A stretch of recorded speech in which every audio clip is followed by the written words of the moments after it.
Uno de los momentos más apoteóticos durante la toma de protesta de Enrique Peña Nieto fue cuando prometió que iba a haber una reforma educativa.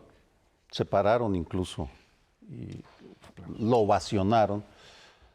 Unos años después, en esta semana que terminó, el gobierno federal capituló ante los bloqueos de la Coordinadora Nacional de Trabajadores de la Educación y por supuesto lo hizo sin discursos, sin explicaciones, en silencio, de manera un tanto vergonzante, pero el hecho es que capituló. Ahora bien, ya lo comentaremos, quisiera brevemente hacer un recorrido por la evolución que ha tenido la relación sindicato-gobierno federal, porque es una parábola de lo que ha pasado con el país, de la fragmentación del poder. Carlos Salinas de Gortari quitó a Jongitud y puso el Bester Gordillo en el 89. Ernesto Zedillo le descentralizó la educación, el presupuesto educativo, y eso empoderó a los maestros. Vicente Fox hizo a la profesora el Bester Gordillo su favorita y le entregó el Fobiste, el ISSSTE, el Fobiste, hasta el Sistema Nacional de Seguridad Pública, en la Lotería Nacional, un partido, en fin, todo. Felipe Calderón fue más allá, le dio la joya de la corona al primer yerno del sindicalismo magisterial en la SEP, la Subsecretaría de Educación Primaria, Superior, Básica. Y pues cuando llega Enrique Peña Nieto a la presidencia, recoge los platos rotos de un sindicato empoderado y dividido en dos vertientes, una retóricamente más radical, la Coordinadora Nacional de Trabajadores de la Educación, otra más oficialista y aparentemente sumisa, pero igualmente corporativa, el Sindicato Nacional de Trabajadores de la Educación. Y en ese contexto es que se viene esta capitulación del gobierno federal ante un poder fáctico. Qué magnífico recuento has hecho, Sergio, así de los últimos tiempos.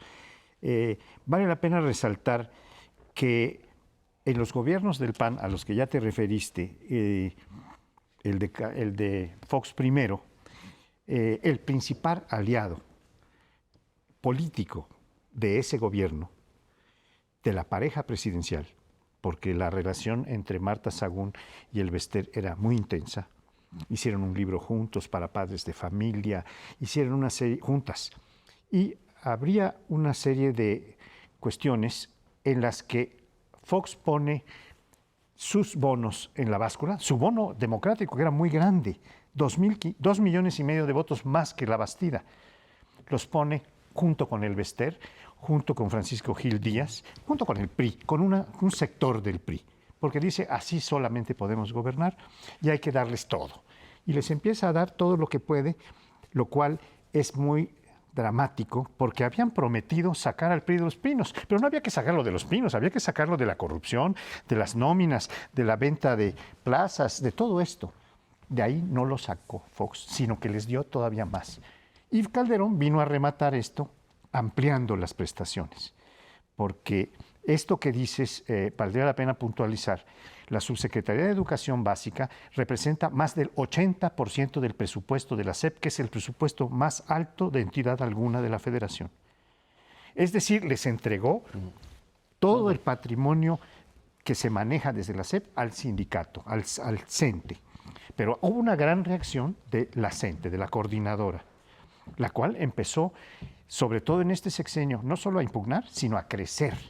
Y ha crecido porque se han pasado del CENTE a la CENTE un buen número de gentes y han estado manifestando ya en 12 entidades, no solo en las 4 que se mencionan normalmente. Ya que lo han puesto en perspectiva, que es muy útil, recordar que Fox pacta con ellos por la promesa de 2 reformas, la educativa y la fiscal, y ni hubo fiscal ni hubo educativa. En esta administración, como bien recordaba Sergio, la primera propuesta fue, va a haber una reforma educativa y vamos a conseguir independizar la política educativa de los intereses del sindicato. Y vamos a tener una reforma fiscal. En esta administración hemos tenido las dos y sin embargo los resultados son muy tristes. Uno, la reforma fiscal no ha servido para reducir las desigualdades en este país. O sea, efectivamente hoy el erario público es más rico que en el pasado, es más rico que nunca en la historia. Del año pasado a se ha incrementado 11%. Sin embargo, tenemos unas finanzas públicas llenas de huecos, deudas, un manejo irresponsable por parte de los gobernantes. Por tanto, el balance ahí es malo. Pero regreso a lo educativo. Seguimos teniendo un país de reprobados, un país de una educación pública que no genera movilidad social. Para mí, el gran tema es ese. Y lo que ha ocurrido ahora es que Reforma lo revelaba el día de hoy, han claudicado en la negociación con los de la CENTE. Y para mí, si esto fuera una lucha política de un grupo de liberación nacional contra el gobierno, diría, pues qué bueno que claudicaron, les ganaron. Pero esta victoria de la CENTE, no sé cómo la vean ustedes, para mí es una victoria sin proyecto, sin efectivamente posibilidad de entusiasmar a los niños de cualquier parte del país, los estados donde está implantada ella, de que van a tener un mejor sistema educativo. O sea, lo que les están diciendo es, van a tener la fábrica de pobres y pésima calidad en la educación pública que han tenido hasta ahora. Así es que esa es la victoria. La claudicación para mí es dejar nuevamente a la gente, particularmente a los niños. Si lo que me parece fundamental en este país, un sistema de educación pública mínimamente bueno para mover a la gente, sacarla de la situación en la que está. Yo coincido con ese diagnóstico. Están cancelando el futuro a muchos niños porque es la educación además el principal medio en cualquier país de ascenso social y de eventualmente redistribución y de tener más oportunidades para los niños de distintas clases sociales. Con eso se está cancelando porque con un nivel tan bajo de educación en realidad no va a haber mucho que hacer. Y en todo caso a quien más perjudica paradójicamente es a quienes menos ingresos tienen. Porque los niños de los sectores de más ingresos tendrán otras oportunidades, incluso irse al extranjero a estudiar, en casos ya de gente más pudiente. Con esto están cancelando, pero además esta era una de las muchas reformas que se necesitan en el plano educativo. Se había dicho, ni siquiera esta reforma es propiamente educativa, es laboral, o si se quiere laboral educativa, porque tenía que ver con los maestros. Pero venían para adelante otras reformas educativas más sustanciales, en términos, digamos, de mejoramiento de la infraestructura, las escuelas que estén bien equipadas, los programas de estudios, que también se está discutiendo eso. Pero si se cancela esta reforma para efectos prácticos, ¿cuál es el incentivo para buscar las otras? Van a nacer muertas, porque si en alguna medida esas otras afectan los intereses o algunos de los intereses de la CENTE o de los privilegios de los maestros, pues se va a venir lo mismo. El camino ya está hecho, ya estaba hecho de alguna forma. Muchos expertos habían dicho, a ver, la CENTE tiene capacidad de presión por su estructura corporativa, por el número de maestros que maneja, de hacer daño, de presionar, de coercionar, afectar intereses de terceros y de esa manera presionar al gobierno. E incluso se dijo, están haciéndolo para buscar sus muertos, sus víctimas. En el momento en que vengan algunos muertos precisamente por el intento del Estado de contener los efectos de estas movilizaciones de la CENTE a terceros, comercios, ciudadanos, etcétera, en el momento que vengan muertos ya va a estar el triunfo de la CENTE, porque entonces se victimiza, repliega al Estado, pues ¿sí? Y entonces se abre el terreno para la claudicación de la reforma. Es exactamente lo que ocurrió, porque eso se dijo desde antes, desde las primeras movilizaciones de la CENTE, que como consecuencia de la reforma se dijo, van a buscar sus muertos, van a hacer manifestaciones por aquí, por allá, van a retar al Estado, van a afectar intereses de tercero, para provocar precisamente que el Estado intervenga y eventualmente que ocurran los muertos. Pues le salió bien a la CENTE. Lo malo es, como dicen también los empresarios en su protesta, están mandando el mensaje el gobierno a todos los grupos sociales que vean afectados sus intereses por una u otra reforma. ¿Cuál es el camino? Es decir, afectar intereses de terceros y el chantaje al gobierno. No comparto plenamente la idea de que andaban buscando los muertos. Me parece, es un análisis que no considero que corresponda a la realidad. Creo que la CENTE tiene el sindicalismo magisterial le tiene muy tomada la medida al sistema político y a los partidos y a los políticos y sabe cuáles son sus puntos débiles. Es un Estado... Ese es uno de los más débiles. Ese es uno de los más débiles. Cuando hay muertos. El uso de la fuerza. El Estado no controla el uso de la fuerza. Vamos, cualquiera que proteste o que viva en este país está expuesto a pagar una cuota en vidas. Por eso no, vamos, ese es mi punto de vista. Pero en todo caso, el hecho es que esta claudicación, esta capitulación llega en un momento muy malo para el gobierno de Enrique Peña Nieto, que está en retroceso en todos los frentes. No ha sido capaz de mejorar la economía por factores externos, no ha controlado la violencia, como veremos en el siguiente bloque, todo lo contrario.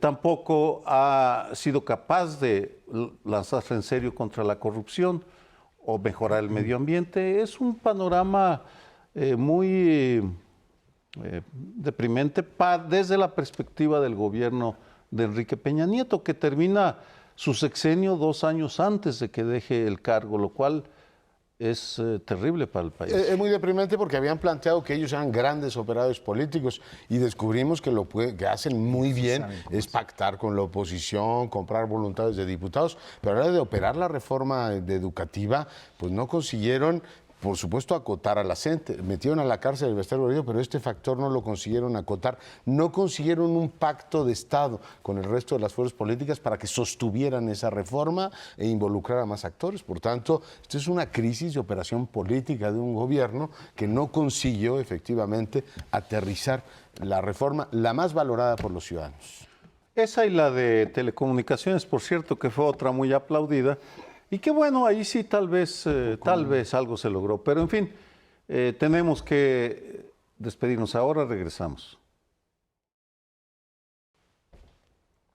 Otro de los temas que Enrique Peña Nieto planteó desde su campaña y en el libro que publicó planteando un programa fue, aparte de la reforma educativa, la cancelación o aminoración de la violencia, pues reducción de la violencia, decía, vamos a bajar los niveles de violencia de forma... Y pues los resultados que estamos teniendo es que en el último año, según acaba de publicarse, hay un aumento de agosto de 2015 a agosto de 2016 de 1.300 y pico de asesinatos más en este solo año, en toda la República. Hay estados en donde es verdaderamente dramático el crecimiento de los homicidios, como es Guerrero, tal vez es el más dramático, pero otros en los que no había habido tanto y ahora empieza a aumentar es Guanajuato. Y uno dice, bueno, pues ahí, por cierto, tierra de Fox, ahí no había, ni hay una fuerza muy grande, no sé qué tan poderoso puede ser el narcotráfico en Guanajuato. O sea, estamos hablando de crímenes que no son solo del narcotráfico o del crimen organizado, sino de distintas personas. Y esto pues es muy grave. Hay estados en donde es muy peligroso acudir. Morelos se ha convertido en un estado de muchos homicidios. Puebla ha entrado también en esta zona. En fin, prácticamente 2/3 partes de los estados han aumentado sus homicidios en un año. Y lo terrible es que pudieron haberse prevenido de haber sabido algo de geopolítica o de geografía, porque el caso de Guanajuato era tan claro que era cuestión de tiempo para que creciera la presencia del crimen organizado, por una razón muy sencilla. Hay que ver las carreteras. El crimen organizado se mueve necesita vías de comunicación rápidas, ciudades bien comunicadas. Por tanto, el Bajío, en la medida que ha tenido un auge económico, se convierte en un punto natural para la implantación del crimen organizado. Lo mismo le va a pasar a Querétaro, en donde están muy confiados, sin darse cuenta que es un centro por donde están cruzando las drogas que vienen de Guerrero, las que vienen de Michoacán y las que vienen de otros estados de la República. Es un centro de comunicación. Pero desafortunadamente la política de contención de la violencia criminal o del crimen organizado es muy elemental, no es integral, no es sofisticada. Tal vez sueno demasiado arrogante, pero vamos, da tristeza observar lo reactivo que son, la obsesión que tienen solamente con capturar a los jefes de los carteles, suponiendo que con eso se va a resolver el problema.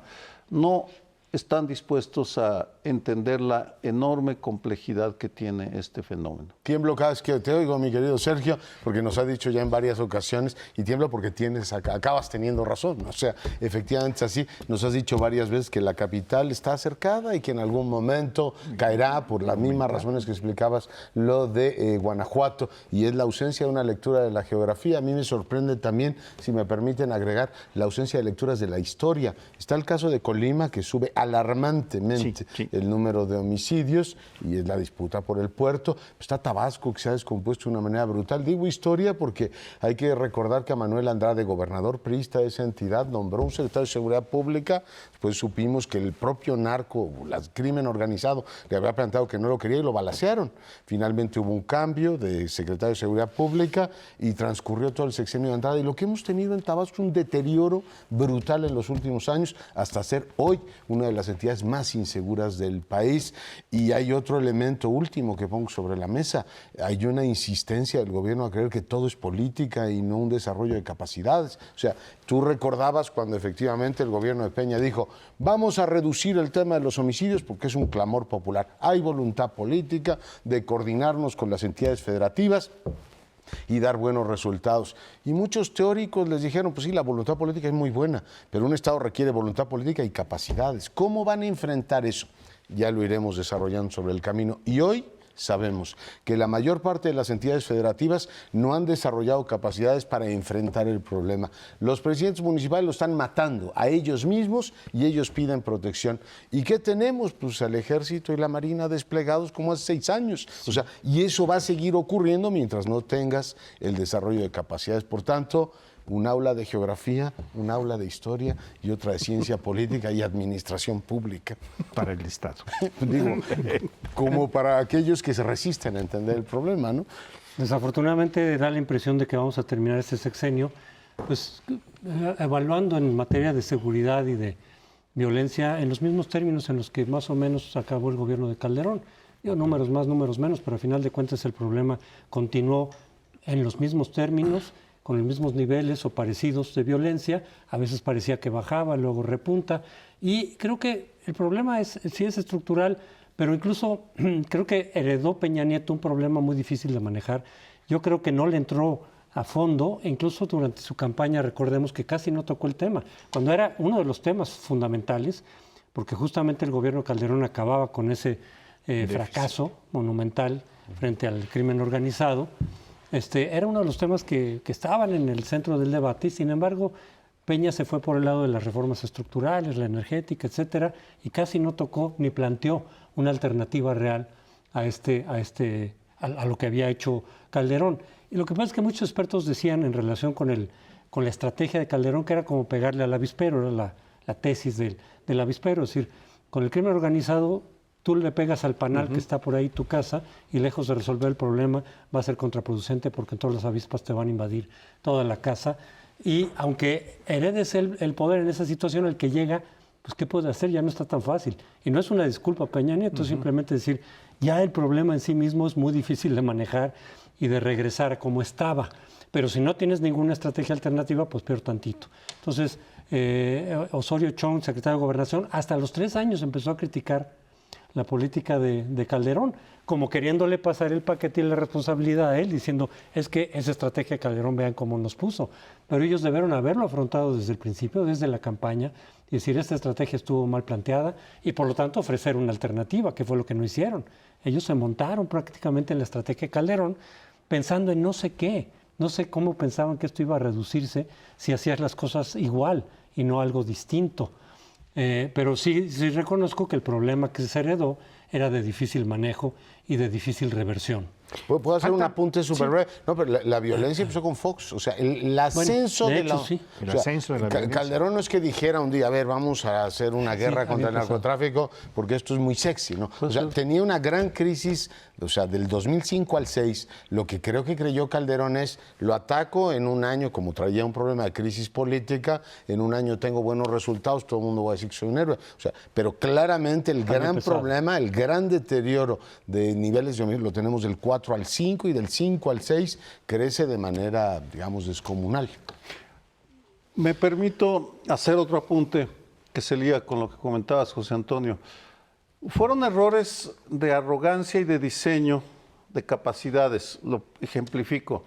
La Secretaría de Gobernación tiene alrededor de 5,000 empleados y el presidente y Osorio Chong deciden convertirla en una supersecretaría que absorbe a lo que era la Secretaría de Seguridad Pública con 40,000, más de 40,000 elementos, es decir, súbitamente una Secretaría de Estado muy compleja, técnicamente muy compleja, porque sí habían desarrollado, la inversión que hizo Calderón a través de García Luna en la Secretaría de Seguridad Pública fue enorme, gigantesca en tecnología. Y se le entregan a un grupo que venía en buena medida del Estado de México, de lidiar con problemas de seguridad pública de un Estado muy pequeño. Hubo unos cortocircuitos enormes que, por supuesto, no garantizaron una mejora.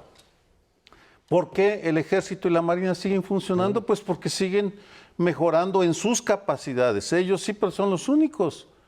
La Policía Federal, bueno, sube y baja porque está sometida a una estructura pequeñita que no tiene la visión del problema ni la capacidad humana para gestionar una burocracia de este tamaño. Es como si de repente le dieran al Consejo de Seguridad Nacional de Estados Unidos el manejo de la CIA y de la Agencia Nacional de Seguridad. Simplemente no está la estructura pensada para eso. El problema de esta promesa o de esta oferta para la ciudadanía de reducir la violencia se ha visto complicado por cuestiones como las de Ayotzinapa, Tlatlaya, Nochistlán, que han venido haciendo crecer las expectativas. ¿Y qué traen esto en la población? En la población traen un aumento del terror. Hay muchas gentes que dicen, yo ya no me muevo, no salgo por las noches, no voy a ningún espectáculo, no me voy a tomar una copa con los amigos. No, en fin, pero está entrando el terror en las familias. Han aumentado los secuestros, han aumentado y los crímenes en algunas entidades que estaban acostumbradas a vivir en paz, pues se han ido al cielo. Y entonces tienen a la sociedad aterrorizada. Entonces, esta sí es una diferencia entre el fin de Calderón y lo que vamos a ver como el fin de Peña Nieto, porque no creo que esto sea recompuesto. No sé si tú quieres agregar algo, José Antonio. No, sí, en 2 años ya es muy difícil, cuando en realidad no se vio ninguna otra estrategia que no fuera reducir la presencia del crimen y la violencia en los medios, para que la gente no estuviera percibiendo. Eso ya también se acabó. Pues sí. No solamente no iba a servir de nada, eso ya lo sabemos, sino que ya otra vez los medios volvieron. Es tal la presencia de la violencia que no pueden los medios evitar que noticiero tras noticiero de radio y televisión oigamos en primer lugar el número de muertos por aquí, por allá, en fin, secuestros, etcétera. Era querer tapar el sol con los dedos. Bueno, pero se nos ha acabado el tiempo. Nos vemos la semana entrante en Primer Plano. Muy buenas noches.